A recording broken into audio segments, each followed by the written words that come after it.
no. Stay. Freeze. Mikey and I met back in 2010 during the Winter Olympics. So I was still playing around with camera equipment, but this is totally weird. How does this feel? You have an iPhone, a Lumix, and a GoPro. It's kind of like you're in like a snuff movie or something like that. You know, oftentimes your good friends don't live where you live, so you got to make that effort to kind of fly back and forth. We can't wait to visit you guys in LA too. In your trailer? Yeah, in a trailer, yeah. Do a big road trip. Why did you get that again? Well, we knew we were gonna have a kid. We also have Merlin, who's a pretty big dog. Now we can just kind of pick up and go up to Whistler for the weekend last minute. So it's like a nice last minute vacation anytime we want. Oh, it's a washroom and shower. Yeah. I've never seen that before.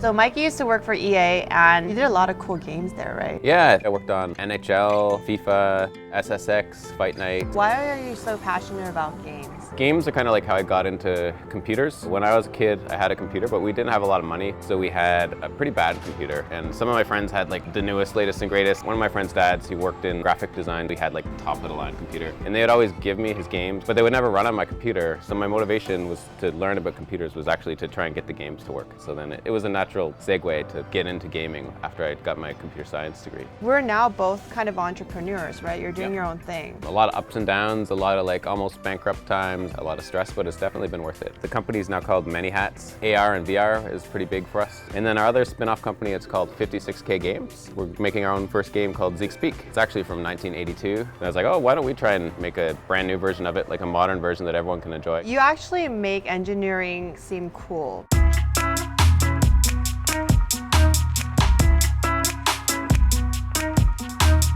You got this video game machine not just because you like games, but because it has a special meaning to you. My grandma passed away 5 years ago, and I wanted to make something kind of memorable. And I've always wanted an arcade since I was a kid. Brings me back to my childhood. You know, I would always go to the arcades and play games, and now it's like it's right there and I can play it anytime. And I think it's a good tribute to my grandma too. And it's not just one game. There's about 4,500 games, all running on a Raspberry Pi. Those old machines are gigantic, but the actual footprint of the technology behind it's maybe like this big. And all the games are on like a Micro SD, yeah, 32 gigabytes. Crazy. You like made my husband's dream come true because he really missed playing Ghostbusters. Whenever people come over, everyone has their own favorite childhood game. Animal. Still on.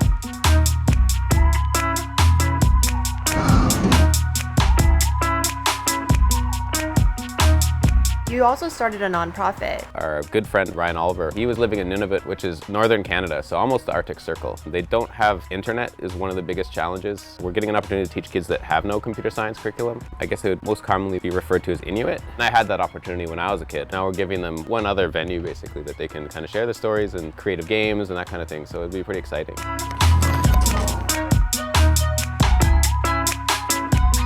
Well, thanks for chatting. This is totally like not what I planned, but since we had some time this morning, I figure why not? Yeah, why not? Thanks for hosting us, Mikey. Of course. Bye.